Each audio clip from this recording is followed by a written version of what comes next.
Salam Skapsa Bisa. Santun menuju prestasi dalam kompetensi. Oke anak-anakku, materi mata pelajaran pendidikan agama dan budi pekerti kelas 10 semester 1 hari ini adalah Asmaul Husna. Apa itu Asmaul Husna? Asmaul Husna terdiri dari dua kata. Yang pertama adalah asma yang berarti nama, yang kedua adalah husna yang berarti baik dan indah. Dapat ditarik kesimpulan, Asmaul Husna memiliki makna nama-nama baik dan indah yang dimiliki oleh Allah Subhanahu wa taala sebagai bukti dari keagungannya. Oke, langsung kita ke materi. Oke anak-anakku, pada kesempatan kali ini saya akan membahas tentang keimanan terhadap Asmaul Husna. Yang pertama, kita akan membahas tentang pengertian keimanan. Keimanan secara lughatul Arabiyah atau secara bahasa Indonesia disebut secara bahasanya memiliki arti percaya atau membenarkan. Sedangkan menurut ilmu tauhid atau istilahan, iman memiliki arti kepercayaan yang diyakini kebenarannya dalam hati, diikrarkan secara lisan atau bil qauli dan direalisasikan dalam perbuatan atau bil arkan.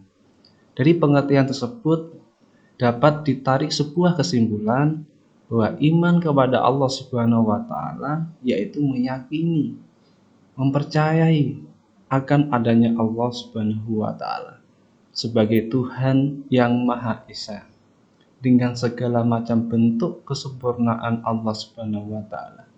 Kesempurnaan tersebut kita yakini dalam hati, kita ikrarkan secara bil qauli atau dengan lisan, dan kita buktikan secara amal perbuatan yang soleh. Bukti adanya iman kepada Allah Subhanahu wa taala adalah dengan kita tunduk, patuh dan taat terhadap perintah Allah Subhanahu wa taala, serta kita menghentikan, menjauhi larangannya dengan segenap jiwa dan raga kita, dengan didasari rasa yang ridho. Ridho memiliki arti yaitu kerelaan, dengan niat yang baik atau husnul niat. Yang kedua, kita akan membahas tentang Asmaul Husna. Apa itu Asmaul Husna? Asmaul Husna terdiri dari dua kata, yaitu asma yang berarti nama, yang kedua husna yang memiliki arti secara bahasa atau lughatul arabiyahnya adalah baik dan indah.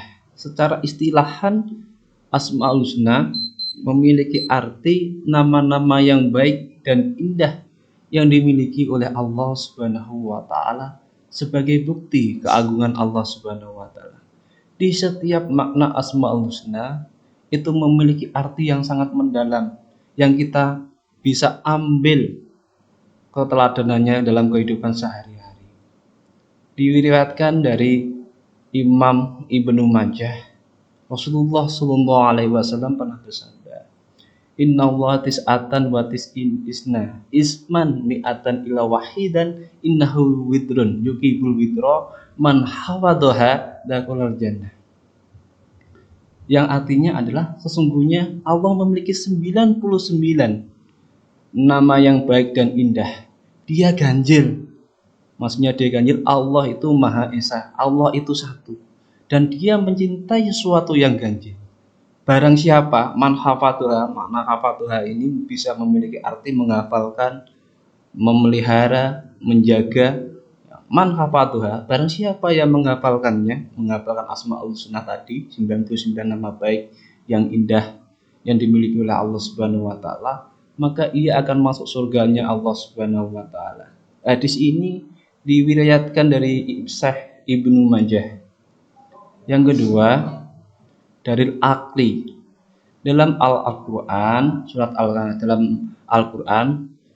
Al-A'raf ayat ke-7, Allah Subhanahu wa taala berfirman, A'udzubillahi minasyaitonirrajim. Bismillahirrahmanirrahim. Walillahi asmaul husna fad'uhu biha wa darul ladina yulqiduna fi asma'ihi sayudyauna ma kanu ya'malun. Shadaqallahul adzim. Artinya, walillahi dalam kedua Gusti Allah asma'u utawi asma al-husna kang baik utawa kang indah. Kalau terjemah bahasa Indonesia mawon. Yang pertama, dan Allah Subhanahu wa taala memiliki asmaul husna, memiliki nama-nama yang baik dan indah. Maka bermohonlah kamu semua kepada Allah Subhanahu wa taala dengan menyebut nama-nama yang baik itu, dengan menyebut nama-nama asmaul husna. Dan tinggalkanlah orang-orang yang menyimpang dalam menyebut asma-asmanya. Nanti mereka akan mendapat balasan terhadap apa yang mereka kerjakan. Al-Quran Surat Al-A'raf ayat ke-7. Anak-anakku, Asmaul Husna memiliki jumlah 99 nama. Pada kesempatan ini saya akan membahas 7 Asmaul Husna. Jadi antaranya yang pertama adalah Al-Karim, yang kedua Al-Matin, dan yang ketiga adalah Al-Jami, yang keempat Al-Wakil, yang kelima Al-Adil, yang keenam Al-Mu'min, dan yang ketujuh adalah Al-Akhir. Anak-anakku, Al-Karim memiliki arti maha mulia. Allah Subhanahu wa taala adalah yang maha mulia, maha pemurah, maha memberi rezeki dan anugerah kepada semua makhluknya. Di dunia ini tidak ada yang tidak diberikan rezeki oleh Allah Subhanahu wa taala. Di dunia ini pasti Allah memberikan rezekinya kepada setiap makhluknya. Seperti kita memiliki bayangan, itu gambarannya rezeki seperti itu. Rezeki itu selalu mengikuti orang yang memilikinya dan tidak pernah rezeki itu tertukar. Sudah masuk ke dalam setiap orang dan rezeki itu sudah diatur. Kita tinggal ikhtiar untuk mencari rezeki tersebut. Dalam Al-Quran surat Al-Intifar ayat ke-6 Allah berfirman, A'udzubillahi minasyaitonirrajim. Bismillahirrahmanirrahim. Ya ayyuhal insanu ma gharaka rabbikal karim. Artinya adalah ya ayyuhal insanu, he eling-eling manungso, mau tawi barang goroka birobika. Goroka apakah telah memperdayakanmu birobika kelawan pangeran panjenengan al-karimi kang mulia. Secara bahasa Indonesia artinya adalah hai manusia, apakah yang telah memperdayakanmu terhadap Tuhan yang maha pemurah. Al-Quran surat Al-Intifar ayat ke-6. Menurut penjelasan pun panjenengan Syekh Imam Al-Ghazali, Al-Karim adalah dia atau seseorang yang apabila berjanji, dia menepati janjinya. Apabila dia memberi, dia melampaui batas dari apa yang dia miliki. Tidak peduli kepada siapapun, kepada siapa, dan kepada apa. Dia memberi dengan rela, dengan ikhlas, hanya mencari ridho Allah Subhanahu wa taala. Bila dia menegur, dia tidak menjatuhkan. Tidak ada niat untuk mengolok-olok atau menjatuhkan. Tapi kalau dia menegur dengan bijaksana, dengan lembut, dengan menggunakan kaidah-kaidah Islam. Itu menurut Imam Al-Ghazali. Yang kedua, anak-anakku, Asmaul Husna yang kedua adalah Al-Mu'min, yang memiliki arti yaitu maha memberi keamanan atau maha terpercaya. Allah Subhanahu wa taala memberi keamanan dan maha memberi terpercaya dalam menepati janji-janji Allah Subhanahu wa taala. Memberi ganjaran atau pahala terhadap hamba-hambanya yang taat kepada Allah Subhanahu wa taala dan memberi keadilan berupa menghukum hamba-hambanya yang melakukan maksiat. Dari nama Asmaul Husna kita bisa meneladani bahwa arti al-mukmin adalah bahwa seseorang yang beriman harus menjadikan orang yang ada di sekelilingnya aman. Aman dari apa? Aman dari gangguan lidah dan gangguan tangannya. Karena lidah itu lebih tajam daripada sebuah pedang. Rasulullah SAW pernah bersabda, barang siapa yang bisa menjaga mulutnya dan bisa menjaga farjinya, maka dia akan masuk surganya Allah Subhanahu wa taala. Hati-hati dengan lidah. Karena lidah itu lebih menyakitkan, lebih pedih daripada sayatan pedang. Dan jangan pula kamu dolim dengan apa yang kamu miliki. Maksudnya dolim adalah menempatkan sesuatu bukan pada tempatnya. Rasulullah SAW pernah bersabda, demi Allah tidak beriman, demi Allah tidak beriman. Sabda itu diulang-ulang sampai 3 kali. Demi Allah tidak beriman.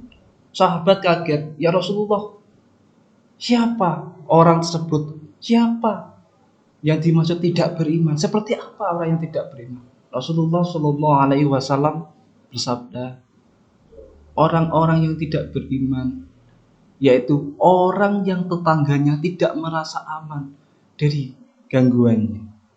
Maksudnya adalah orang di sekelilingnya tidak aman dengan keberadaannya.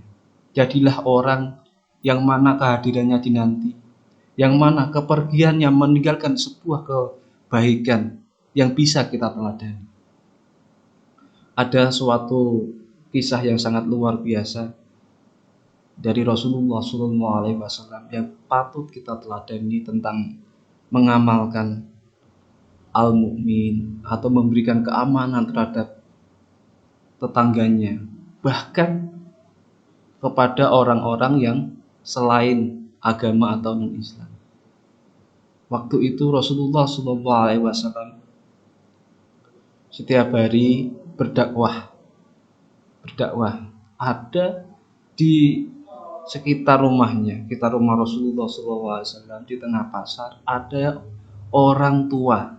Orang tua tersebut buta dan orang tersebut memiliki agama Yahudi. Setiap hari orang tua tersebut mengolok-olok Kanjeng Nabi Muhammad SAW, menghina bahkan mencaci Nabi Muhammad SAW. Dia berkata pada seluruh orang pasar, hai orang-orang, jangan kau ikuti Muhammad. Muhammad itu sesat, Muhammad itu dolim, Muhammad itu menyesatkan dari agama-agama leluhur kamu. Jangan kau ikuti Muhammad. Muhammad itu pendusta, Muhammad itu pembohong. Setiap hari yang dilakukan oleh orang tua yang buta itu tadi, di depan pasar dia selalu bilang, jangan ikuti Muhammad, jangan ikuti Muhammad. Tetapi ada yang alumni, di setiap harinya ada seseorang yang datang kepada orang Yahudi buta ini tadi dengan membawa sebuah makanan, roti dan kurma. Setiap hari orang tersebut menyuapi orang Yahudi buta itu dengan makanannya, dengan minuman, dan juga dengan kurma. Setelah baginda Nabi Muhammad SAW itu meninggal, ayah dari Siti Aisyah yang bernama Abu Bakar dan juga sahabat Nabi yang paling dekat dengan Rasulullah SAW bertanya kepada anaknya, yaitu Siti Aisyah yang merupakan istri baginda Nabi Muhammad SAW. Ya Aisyah, apakah ada amalan yang selama ini belum saya lakukan, yang pernah dilakukan oleh baginda Nabi Muhammad SAW? Lalu Siti Aisyah menjawab, wahai ayahku, semua amalan yang pernah dilakukan oleh Nabi Muhammad SAW semua sudah dilakukan oleh panjenengan, semua sudah dilakukan oleh engkau ya wahai bapakku. Tapi ada satu amalan yang belum dilakukan, yang pernah belum engkau lakukan, yaitu adalah Nabi Muhammad SAW setiap hari membawa roti dan kurma. Roti dan kurma ini diberikan kepada orang yang buta di pinggir-pinggir pasar. Yang dimaksud adalah orang yang buta itu tadi. Sambil membawa makanan berupa kurma dan roti. Sayyidina Abu Bakar langsung menuju pasar, mencari siapa sebenarnya orang Yahudi buta ini. Ketemu oleh Sayyidina Abu Bakar di pinggir pasar. Lalu Sayyidina Abu Bakar menghampiri dan bertanya kepada orang Yahudi buta, apakah kamu yang setiap hari ada orang yang selalu memberikan makan? Orang Yahudi buta ini menjawab, iya. Apakah kamu yang setiap hari memberikan makan aku? Lalu Sayyidina Abu Bakar terdiam sambil membukakan roti, menyuapi dengan roti tersebut dan kurma. Pada saat itu Yahudi buta ini mencaci maki seperti biasa, menghina, bahkan menjatuhkan Rasulullah SAW dengan perkataannya, jangan ikuti Muhammad. Saya beritahu ya, kamu jangan mengikuti Muhammad. Muhammad itu sesat. Muhammad itu orang yang menyesatkan, pembohong, pendusta beliau. Sambil memberikan makan kepada orang Yahudi buta ini dan menyuapi orang Yahudi buta ini dengan kurma. Tiba-tiba orang Yahudi buta ini melemparkan nasi yang sudah ditelannya di tengah-tengahnya sambil berkata, kamu siapa? Kata Yahudi buta itu tadi, kamu bukan orang yang setiap hari menyuapiku. Lalu Sayyidina Abu Bakar bertanya, kenapa? Ini kan sama roti sama juga dengan kurma. Tidak, kata orang Yahudi buta ini tadi, orang yang menyuapiku setiap hari, sebelum dia menyuapiku, kurmanya sudah dilembutkan sehingga aku tinggal menelan tanpa susah payah mengunyah. Orang yang menyuapiku setiap hari, rotinya sudah dilembutkan sehingga aku tinggal menelannya saja. Mendengar perkataan itu, Sayyidina Abu Bakar menangis senangis-nangisnya, menangis sejadi-jadinya. Dia meneteskan air mata. Sambil meneteskan air mata, Sayyidina Abu Bakar berkata, benar, apa yang kamu katakan adalah sebuah kebenaran.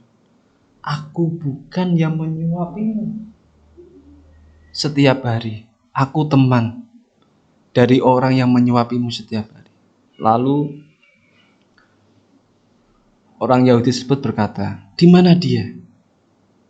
Di mana dia kalau tidak menyuapiku? Dia sudah meninggal. Apakah benar apa yang kamu katakan? Iya, dia sudah meninggal. Dan tahukah kamu bahwa orang yang menyuapimu setiap hari adalah Muhammad? Mendengar perkataan orang tersebut, orang Yahudi buta itu menangis. Dia malu, dia terenyuh. Orang yang selama ini saya caci, orang yang selama ini saya hina, orang yang selama ini saya jatuhkan martabatnya adalah orang yang selalu memberikan kebaikan kepada saya. Dia menangis di depan Sayyidina Abu Bakar dan dia minta Sayyidina Abu Bakar untuk beriarah ke makamnya dan minta untuk masuk Islam karena keluhuran baginda Nabi Muhammad SAW yang selalu memberikan keamanan kepada tetangganya. Inilah yang patut kita teladani tentang al-mu'min tadi. Rasulullah SAW dihina, dicaci, tapi dia selalu memberikan kebaikan. Puncak daripada sebuah keimanan apabila kita disakiti, tapi kita membalas dengan perbuatan-perbuatan yang baik. Islam itu indah, Islam itu rahmah, tidak mengajarkan pemaksaan. Padahal Nabi Muhammad SAW adalah presiden Islam yang memiliki kekuasaan bisa memaksa siapapun untuk masuk Islam, tapi dia tidak. Anjir Nabi Muhammad SAW tidak. Beliau melakukan dengan akhlak yang baik, akhlak yang sangat luar biasa yang patut kita teladani sebagai umatnya. Makanya saya minta kepada anak-anak, bersolawatlah kepada baginda Nabi Muhammad SAW sebisa mungkin. Karena yang kita harapkan salah satunya nanti di akhirat mendapatkan syafaat dari baginda Nabi Muhammad SAW. Allahumma sholli ala sayyidina Muhammad wa ala ali sayyidina Muhammad, itu bisa. Atau Allahumma sholli ala sayyidina Muhammad karimil abai wa dahawat, Allahumma sholli ala sayyidina Muhammad karimil abai wa dahawat, itu juga bisa. Atau Allahumma sholli ala sayyidina Muhammad, Allahumma sholli ala sayyidina Muhammad. Inna Allah malaikatahu yusholluna 'alan nabi ya ayyuhalladzina amanu shollu 'alaihi wa sallimu taslima wa taslimu taslima. Allah dan malaikatnya bersolawat kepada baginda Nabi Muhammad sallallahu alaihi wasallam. Ya ayyuhalladzina hailing wong akeh amanu kan iman sapa aladine. Hei orang-orang yang beriman, bersolawatlah kamu kepada Nabi Muhammad sallallahu alaihi wasallam. Allah dan malaikatnya bersolawat. Sedangkan kita umatnya minimal harus selalu bersolawat kepada Nabi Muhammad SAW. Terus Nabi Muhammad SAW selalu memikirkan kita umatnya. Kenapa kita memikirkan orang lain? Di setiap detik ketika beliau wafat, yang ditanyakan umati, umati, umati, umatku, umatku, umat, bukan keluarganya, bukan tetangganya atau siapapun, tapi yang selalu diperjuangkan adalah umati, umati, umati, umatku, umatku, umatku. Kanjeng Nabi selalu memikirkan kita. Kenapa kita tidak pernah memikirkan beliau? Dia memperjuangkan kita. Kenapa kita tidak pernah bersolawat kepada beliau? Di anak-anakku, bersolawatlah kepada baginda Nabi Muhammad SAW. Semoga kita bisa bersama-sama, bisa bertemu dengan Nabi Muhammad SAW, walaupun hanya sekali, bisa mencium tangan beliau, bisa bersama beliau. Itu sebuah anugerah yang sangat luar biasa. Cita-cita saya itu sebenarnya cuma satu, bisa bertemu dengan Nabi Muhammad SAW, bisa berkumpul dengan guru-guru saya, berkumpul dengan guru-guru saya sampai Rasulullah SAW, dari Rasulullah, sahabat, tabiin, dan ulama-ulama, sampai guru-guru yang mengajarkan ilmu kepada saya. Saya dulu pernah ketika di pondok memiliki guru yang namanya Kiai Haji Mudofir Ilyas, punya guru lagi yang namanya Mbah Yai Abdul Karim Reboyo. Tapi sebelum itu punya guru Mbah Yai Makros Ali, Mbah Yai Marjuki Delan, memiliki guru Mbah Yai Abdul Karim Reboyo, punya guru lagi yang namanya Hadrus Syekh Hashim Asyari, punya guru lagi yang namanya Syekhuna Khalil, punya guru lagi namanya Imam Nawawi Al-Bandani, punya guru lagi yang namanya Sayyid Amin Kubi, dan punya guru sampai dengan Rasulullah SAW. Makanya dari anakku, mari kita teladani sifat Rasulullah SAW, salah satunya dengan meneladani sifat Asmaul Sunnah Al-Mu'min. Itu contoh dari sifat Al-Mu'min. Yang ketiga adalah Al-Wakil. Al-Wakil memiliki arti Allah Subhanahu wa Ta'ala yang memelihara, yang mengurusi segala kebutuhan makhluknya. Entah itu makhluk dari bangsa jin, bangsa manusia, bangsa malaikat, bangsa hewani, maupun bangsa tumbuh-tumbuhan. Semua urusan diurusi oleh Allah Subhanahu wa Ta'ala, dipelihara oleh Allah Subhanahu wa Ta'ala. Bukan hanya urusan di dunia, tapi juga urusan di langit, di akhirat. Bayangkan berapa besar kekuasaan Allah Subhanahu wa Ta'ala. Kita saja mengurusi seperti bupati dan sebagainya, ruwetnya bukan main.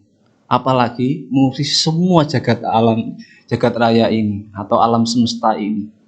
Sungguh luar biasa.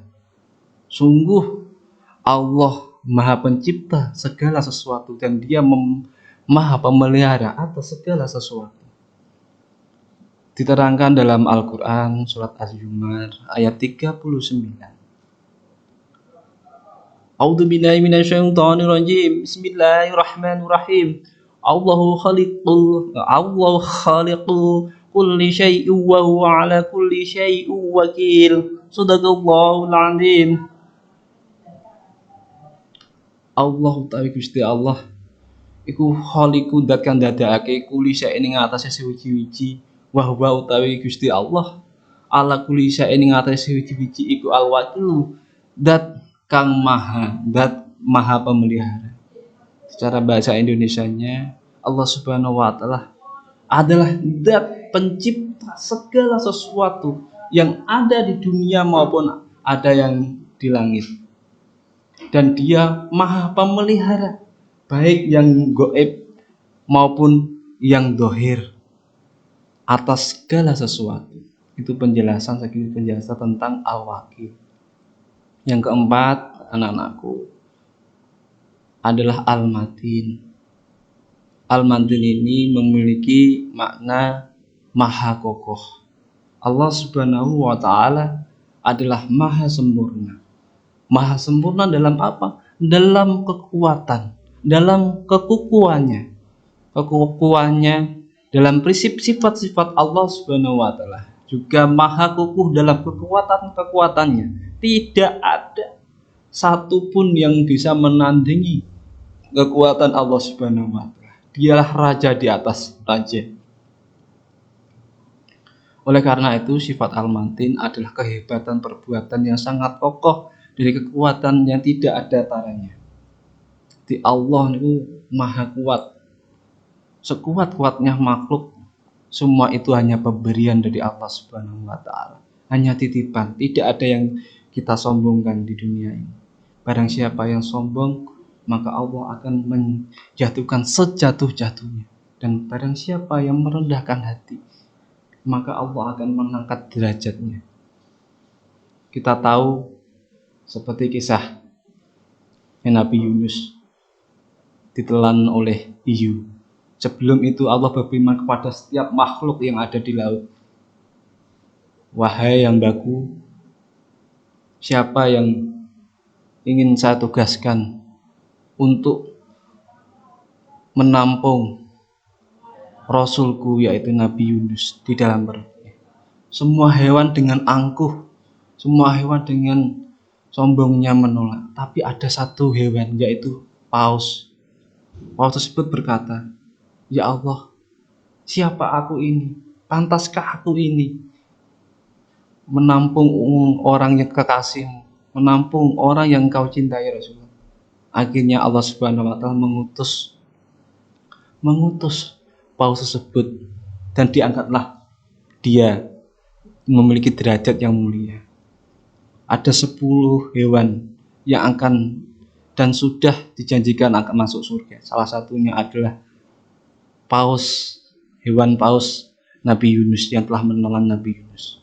Yang kedua, salah satunya adalah kitmir atau anjing Ashabul Kahfi. Padahal anjing, secara hukum fikih anjing tersebut najis mughalladhah, najis yang sangat besar. Tapi kenapa anjing tersebut bisa masuk surga? Karena memiliki kerendahan hati yang luar biasa. Itiba atau manut, kalau bahasa Jawa ini manut, ikut kepada orang-orang yang soleh. Maka dari itu anakku, ikutlah dalam golongan-golongan orang yang soleh. Yang kelima adalah al-jami. Al-jami memiliki arti bahwa Allah Subhanahu wa taala maha mengumpulkan, menghimpun segala sesuatu yang tersebar dan terserak. Allah Subhanahu wa taala maha mengumpulkan apa yang dikehendakinya dimanapun dia berada. Seperti Al-Quran, Allah sudah pernah berfirman dalam Al-Quran surat Ali Imran ayat ketiga. A'udzu billahi minasyaitonir rajim. Bismillahirrahmanirrahim. Rabbana innaka jami'un nasi liqaumin la raiba fih. Innallaha la yukhliful mi'ad. Sadaqallahul azim. Rabbana, duh pangeran kita. Innaka utawi panjenengan iku jami'u ngumpulake, iku jami'un nasi ngumpulake manusa li kaumin la raiba fi, li kaumin ing dalem dina la raiba fi ora ana keraguan ing dalem dina tersebut. Innallaha utawi Gusti Allah iku la yuhibbul mi'at, bahwasanya Allah adalah zat yang tidak menyalahi janji. Secara bahasa Indonesianya, ya Tuhan kami, sesungguhnya Engkau maha mengumpulkan manusia untuk menerima hari pembalasan, yaitu di padang mahsyar nanti. Hari yang tidak ada keraguan padanya. Sesungguhnya Allah Subhanahu wa taala tidak menyalahi janji. Maksudnya maha mengumpulkan nanti dunia ini bersifat fana, atau secara bahasa disebut hancur atau lebur. Dunia ini pasti akan musnah dengan datangnya hari kiamat. Dan pada saat itu, setelah semua makhluk itu meninggal, hanya ada Allah Subhanahu wa taala. Dia menghidupkan kembali makhluk yang ada di dunia ini dan mengumpulkannya di padang mahsyar. Di pada hari itu tidak ada keraguan bahwa hari kiamat itu benar-benar ada, dan pengumpulan manusia di padang mahsyar itu benar-benar nyata. Pada saat itu kita dikumpulkan di padang mahsyar, hanya jarak kita dengan matahari hanya sejengkal dengan matahari. Sampeyan bayangkan, padahal matahari panasnya luar biasa. Kita berada di bumi dengan jarak matahari itu ratusan ribu kilometer. Coba bayangkan ketika matahari itu berada tepat di atas kita, panasnya seperti apa? Ada yang meriwayatkan panasnya tersebut seperti sehingga kepala orang-orang tersebut, orang-orang yang kafir tersebut mendidih. Tapi orang-orang yang beriman tidak merasakan panas, tapi mereka merasakan sejuk. Orang-orang kafir berkata, bagaimana nasibku? Bagaimana nasibku? Celakalah aku. Selama ini aku berbuat salah. Selama ini ketika aku di dunia dolim, bagaimana nasib? Pada saat itu tidak ada satu pun orang yang memikirkan nasib orang lain. Dia memikirkan nasibnya sendiri. Bagaimana nasibku ini? Bagaimana nasibku? Pada saat itulah syafaat Nabi Muhammad SAW sangat kita harapkan. Ketika semua nabi tidak bisa memberikan syafaat, hanya Nabi Muhammad SAW yang akan memberikan syafaat kepada kita semua. Maka dari itu, saya ingatkan lagi, bersalawatlah kepada Nabi Muhammad SAW. Yang keenam adalah Al-Adil. Al-Adil memiliki makna adalah sangat sempurna keadilan Allah Subhanahu wa taala. Keadilan Allah yang sempurna ini maksudnya tidak condong kepada salah satu pihak. Tapi kalau manusia kadang condong kepada salah satu pihak. Mungkin keluarganya atau siapanya salah, dia akan condong seperti itu. Tapi Allah Subhanahu wa taala tidak. Tapi kalau keadilan manusia itu terbatas, kadang mungkin dia khilaf, mungkin salah, lupa dan lain sebagainya. Tapi kalau Allah tidak, murni keadilan itu seadil-adilnya, berimbang. Seperti dalam Al-Quran, Allah Subhanahu wa taala pernah berfirman dalam surat Al-Quran Al-An'am ayat ke-6. A'udzubillahi minasyaitonir rajim. Bismillahirrahmanirrahim. Wa tamat kalimatu rabbika sidqan wa adlan la mubaddila li kalimatih wa huwa samiul alim. Artinya adalah telah sempurnalah kalimat Tuhanmu, yaitu Al-Quran, sebagai kalimat yang benar dan adil. tidak ada yang dapat mengubah kalimat tersebut, yaitu Al-Quran. Dan dialah maha mendengar, lagi maha mengetahui. Yang ketujuh yaitu adalah Al-Akhir. Allah Subhanahu wa Ta'ala maha kekal. Tatkala semua makhluk hancur, maha kekal dengan kekekalannya, yaitu Allah Subhanahu wa Ta'ala. Adapun kekekalan makhluk adalah kekekalan yang terbatas, seperti hanya kekekalan surga, neraka, dan apa-apa yang ada di dalamnya. Surga adalah makhluk Allah Subhanahu wa Ta'ala yang diciptakan dengan ketentuan dan kehendak dan atas pemerintahnya. Jadi manusia itu pasti akan meninggal atau wafat. Begitu juga dengan tumbuhan, begitu juga dengan hewan, bangsa jin, bangsa malaikat. Di hari akhir atau hari kiamat, di hari kiamat nanti semua pasti akan meninggal. Juga termasuk iblis. Iblis yang ditangguhkan ajalnya akan meninggal pada hari kiamat. Pada saat itu malaikat Israfil meniupkan sangkakala dan semua makhluk mati kecuali ada dua. Yang pertama adalah Allah Subhanahu wa Ta'ala, yang kedua adalah malaikat maut atau malaikat Israfil. Malaikat Israfil berkata kepada Allah Subhanahu wa Ta'ala, "Ya Robbi, du pangeran ingsun, ya Tuhanku, semua makhluk sudah meninggal." Allah berfirman, ada satu makhluk yang belum meninggal, yaitu engkau, wahai Israel atau malaikat penyabut nyawa. Akhirnya malaikat penyabut nyawa ini menyabut nyawanya sendiri, dan dia baru merasakan betapa pedihnya, betapa sakitnya sakatul maut atau naza, ketika nyawa itu dipisahkan antara ruh dan jasadnya. Seperti sebuah kisah dari Nabi Isa alaihissalam. Mukjizat dari Nabi Isa diantaranya adalah bisa menyembuhkan orang yang buta permanen, maksudnya buta dari lahir. Yang kedua adalah menyembuhkan penyakit belang. Yang ketiga adalah bisa menyembuhkan penyakit kusta. Penyakit kusta ini kadang tangannya atau jari-jarinya ini rontok. Dan mukjizat yang paling luar biasa adalah menyembuhkan atau mukjizat yang paling luar biasa yaitu menghidupkan orang yang sudah mati, walaupun matinya ratusan tahun.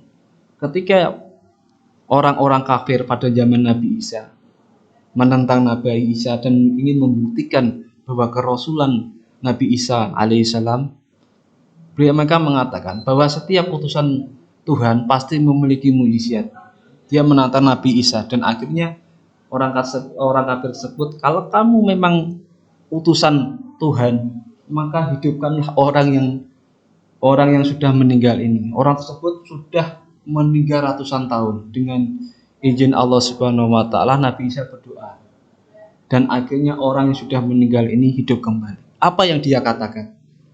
Saya sudah meninggal ratusan tahun, tapi rasa sakit sakatul maut masih saya rasakan. Itulah gambaran sakatul maut.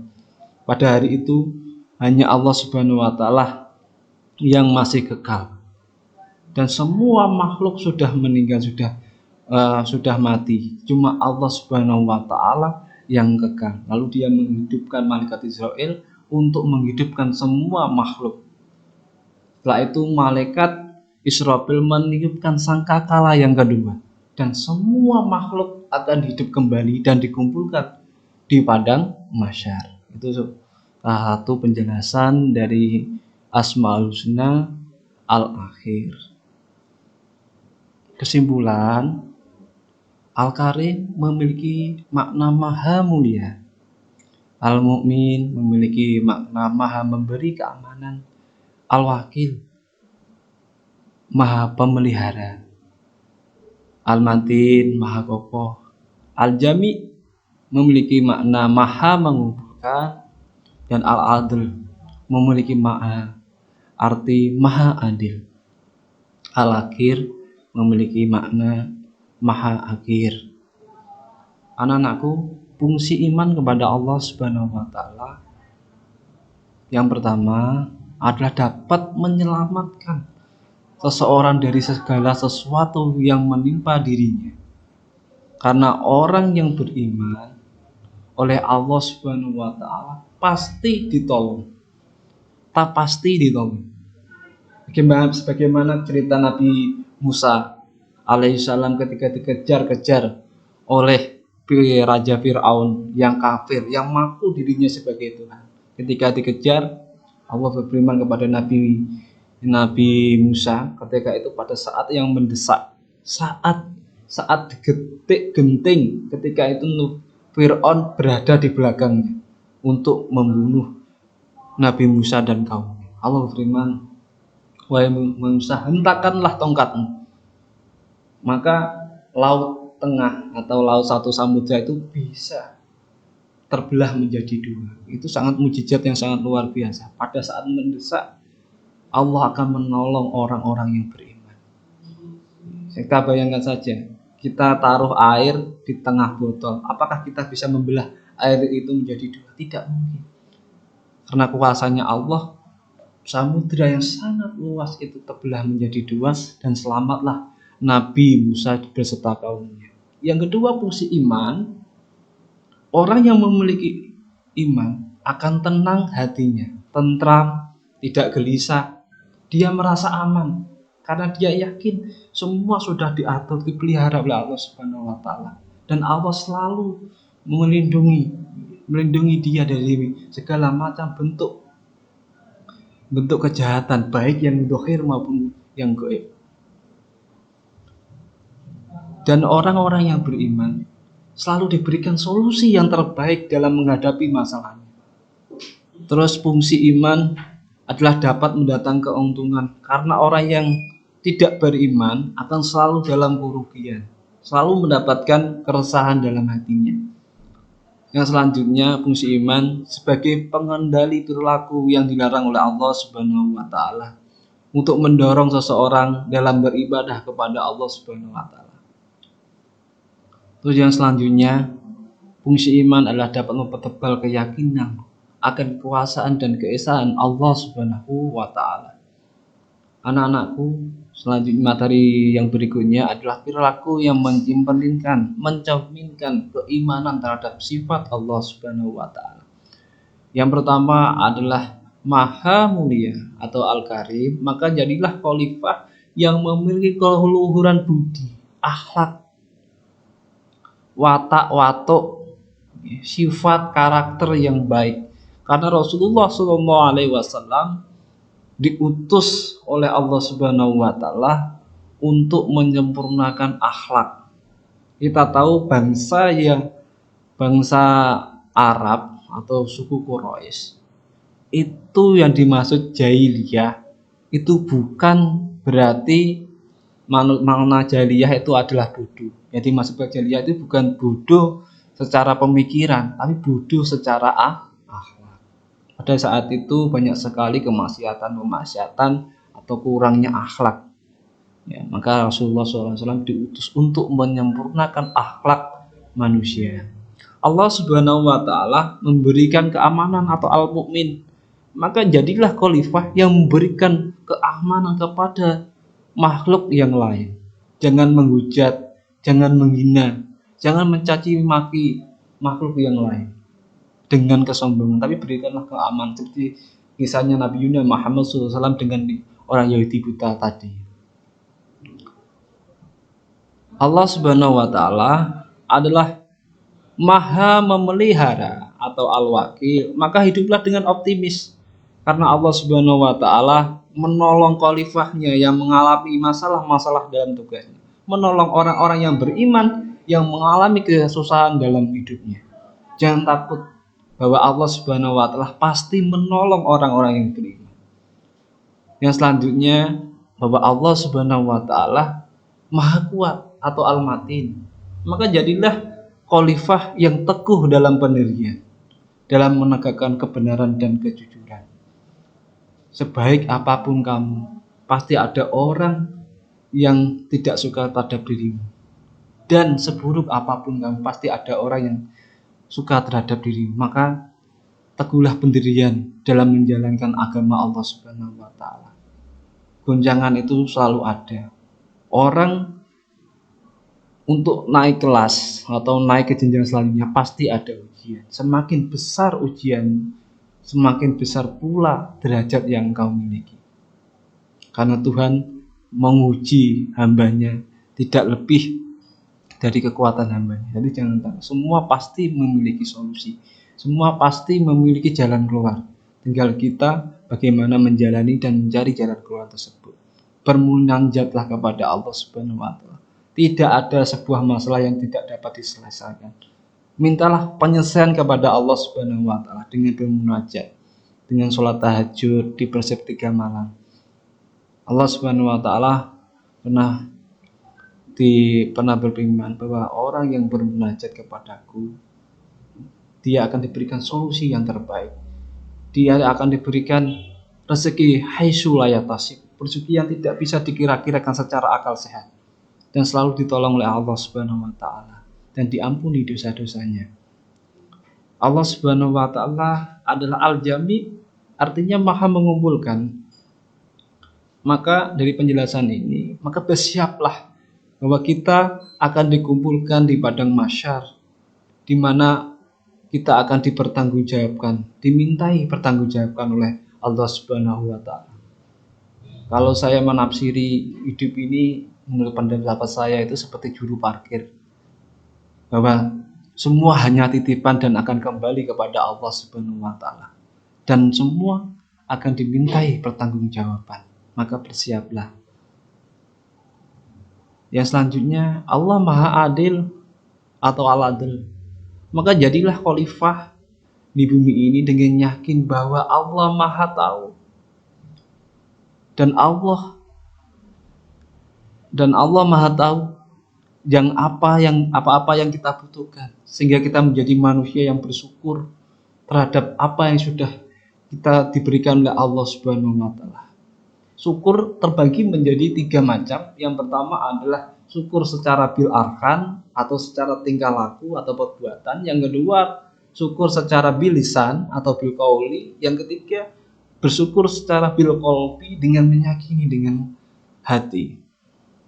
Allah Subhanahu wa taala adalah Maha Akhir.